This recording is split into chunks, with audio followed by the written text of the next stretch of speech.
Greatech. Design and make.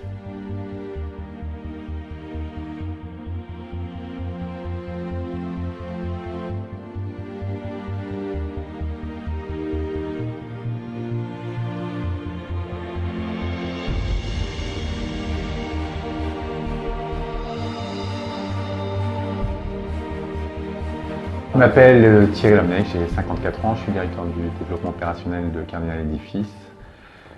J'ai fait toute ma carrière en service support, que ce soit les méthodes, le matériel, les structures, les achats, la qualité, la sécurité.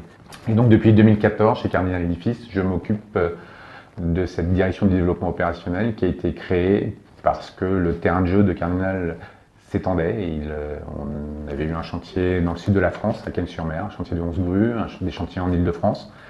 Et Pascal Ronimel, qui est le directeur général de Cardinal Edifice, avait estimé qu'il fallait un service pour permettre de s'assurer que l'ensemble des processus et procédures de l'entreprise étaient respectés sur tout le périmètre. C'est aussi une période de développement pour Cardinal Edifice, puisque Cardinal Edifice a intégré le groupe NGE en octobre 2016. Et la volonté du groupe NGE, c'est que Cardinal Edifice représente le bâtiment de ce groupe qui était un groupe de travaux publics, et qu'on duplique le modèle Cardinal un peu partout en France, alors en faisant step by step, donc d'abord sur l'Île-de-France et le Sud-Est, puisque c'était déjà des territoires qu'on avait identifiés. Et donc Cardinal Edifice fait partie des entreprises qui se sont posées la question à ce moment-là. Sauf qu'au moment où on décide de créer le service et de partir sur du BIM, il y a le chantier du CHU de Rennes, qui est un chantier en conception-réalisation, qu'on décroche, et le client dit « mais pourquoi on ne ferait pas ce chantier en BIM ?» Ça a été le chantier qui nous a permis de mettre concrètement en place tout ce qu'on avait imaginé avant. Alors imaginer avant, forcément on avait travaillé avec l'ensemble des collaborateurs de l'entreprise, pour définir ce qu'on allait attendre du BIM, définir quels étaient les objectifs BIM de Cardinal Edifice. Et donc on avait d'abord audité les différents services qu'on estimait impactés, les méthodes, les structures, forcément le service travaux. Et on a fait aussi un audit externe, puisque à ce moment-là, on avait choisi le logiciel qu'on voulait utiliser, qui s'appelait Revit, qui s'appelle toujours Revit.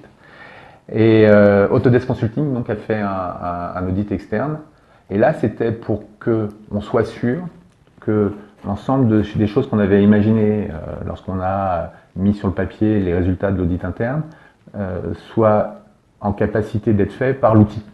On voulait être sûr que l'outil nous permette de répondre à tous les sujets. Alors forcément, quand on nous l'avait vendu, comme à chaque fois que les éditeurs de logiciels sont venus, quand on les a consultés, tout était très beau. Il suffisait d'appuyer sur des boutons pour répondre à l'ensemble de nos questions. C'était juste de la magie. Quand on a eu l'outil et qu'on a commencé à appuyer sur les boutons, c'était pas aussi magique que ça. Il a fallu beaucoup travailler sur le paramétrage, sur le développement de certains petits programmes pour automatiser un certain nombre de choses. Et Revit ne contient pas tout ce qu'on veut, mais les éditeurs de logiciels sont venus, quand on les a consultés, tout était très beau. Il suffisait d'appuyer sur des boutons pour répondre à l'ensemble de nos questions. C'était juste de la magie. Quand on a eu l'outil et qu'on a commencé à appuyer sur les boutons, c'était pas aussi magique que ça. Il a fallu beaucoup travailler sur le paramétrage, sur le développement de certains petits programmes pour automatiser un certain nombre de choses. Et Revit ne contient pas tout ce qu'on veut, mais permet par contre de développer et de paramétrer les choses de façon à ce qu'on ait l'ensemble des documents dont on a besoin, dans le format dans lequel on a besoin et avec les automatismes qui nous facilitent la vie. Le BIM, c'est vraiment l'outil collaboratif par excellence, à tout niveau. C'est-à-dire que si on n'est pas dans cet état d'esprit de vouloir collaborer sur un même projet, mais aussi en dehors des projets, c'est-à-dire que c'est la première fois que dans nos métiers, il y a des réseaux sociaux autour d'un outil, ou autour d'un outil, et je parle pas d'outils liés au logiciel, mais d'un outil qui est le BIM, sur lequel l'ensemble des collaborateurs de beaucoup d'entreprises vont amener de l'information, et donc vont apporter de l'information, y compris à leurs concurrents. Parce que si on ne travaille qu'entre nous, qu'au sein de l'entreprise, on progressera beaucoup moins vite. Donc il faut beaucoup lire ce qui est les publications à l'extérieur, il faut regarder des vidéos, il faut regarder ce que les gens proposent pour s'enrichir plus rapidement. Donc là déjà, on est dans un mode collaboratif. Et au sein d'un projet, on s'appuie sur les compétences des uns et des autres plutôt que de travailler en silo. Et pareil en interne dans l'entreprise, c'est-à-dire que chez Cardinal Edifice, la maquette est faite en appel d'offres pour pouvoir établir des quantitatifs précis. Cette maquette-là, elle part après au service structure qui va l'utiliser pour faire ses plans de structure. Ça va partir, la maquette structure va partir au service méthode pour que le service méthode puisse faire des plans d'installation de chantier 3D, pour faire des phasages 4D et pour faire bientôt des modes opératoires avec un certain nombre de familles paramétriques qu'on a réalisées, pour faire aussi des plans de sécurité. Le cahier des charges donné par le CHU de Rennes pour le BIM, c'est un cahier des charges très petit, très concis, une maquette pro, puisqu'on était en conception-réalisation, un BIM manager pendant la durée de l'opération, la synthèse faite en BIM, les plans d'exécution issus de la maquette, un système d'échange de données informatiques, un CDI, pour tous les échanges de maquettes entre tous les acteurs, et une maquette DOE. Et avec ces 6 exigences, on a réalisé un chantier en BIM de la plus belle manière qui soit, puisque quand on regardait les plans, les coupes sur la maquette sur des réseaux hospitaliers, donc un peu compliqués, et des photos de la réalisation, c'était exactement la même chose. Gretec nous a aidés à ce moment-là, déjà sur toutes les formations. La première, c'est pas des formations outils, on a forcément fait des formations Revit avec Gretec, mais on a démarré par des formations de BIM management pour déjà bien comprendre ce qu'on mettait derrière, et les échanges qu'on a eus avec toutes les personnes de chez Gretec nous ont apporté beaucoup dans notre vision de ce que devait être le BIM. Gretec nous a aussi accompagnés sur le déploiement du BIM sur le CHU, en particulier sur comment traiter l'ensemble des informations de la détection de conflits, et pour faciliter les réunions de synthèse hebdomadaires, et pour aussi définir un process de synthèse qui soit efficient. Alors, les bénéfices qu'on peut tirer du BIM sur la synthèse sont énormes, mais est-ce qu'habituellement on faisait une vraie synthèse? Non. Là, on a fait une vraie synthèse. On était dans l'efficacité. Ça s'y retrouvait après, puisque derrière, les conducteurs de travaux nous disaient que tous les jours, ils voyaient normalement les chefs d'équipe ou chefs des chantiers des différents corps d'État venir râler parce que leur réseau ne passait pas. Là, ça ne s'est jamais produit, ou à la marge sur une réservation qu'on aurait pu oublier. Ils venaient de temps en temps pour voir la maquette, pour mieux comprendre leur plan 2D.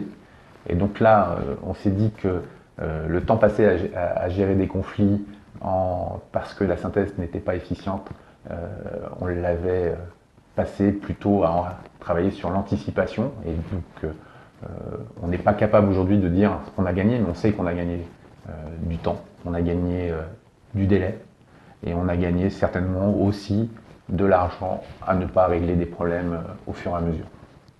La synthèse est longue, mais tout ce travail qui est fait en amont permet d'être beaucoup plus efficace derrière et avec une réalisation beaucoup plus fluide.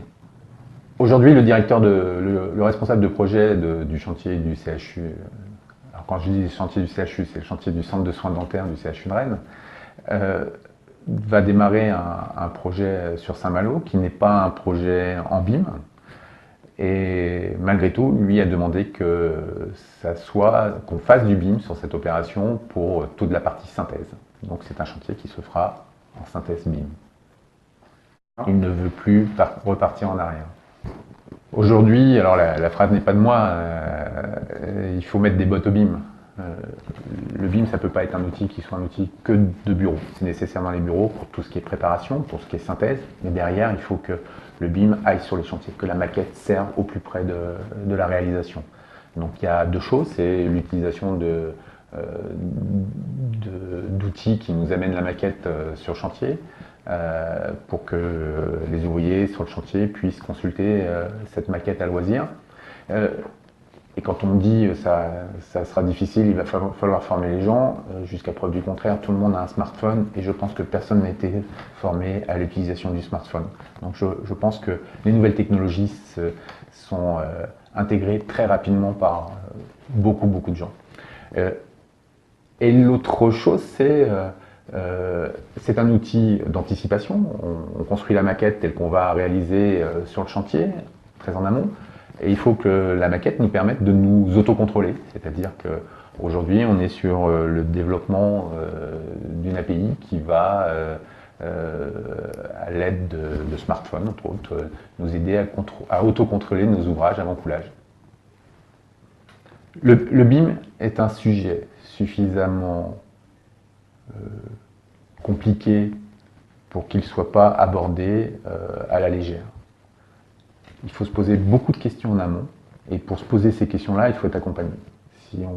Seul, on y arrive, on a fait un chemin seul, mais on voit que le fait d'être accompagné par quelqu'un qui va nous aider à peut-être envisager l'avenir différemment, parce qu'il connaît l'outil, il connaît les modes opératoires liés au BIM, ça va forcément nous faire gagner du temps. Et ce qu'a fait Gretec, en fait, Gretec nous a fait gagner du temps, donc nous a fait évoluer, mais je pense qu'on a fait aussi évoluer Gretec par nos questions, par les réponses qu'on apportait à nos propres questions, les échanges qu'on a eus.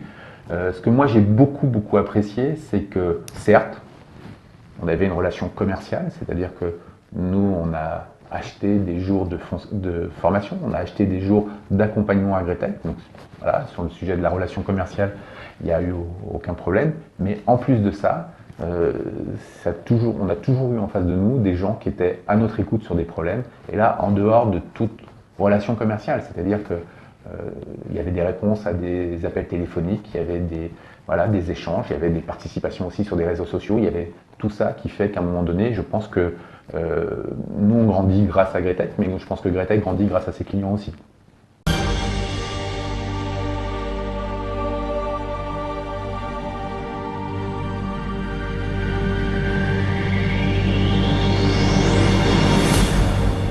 Gretec.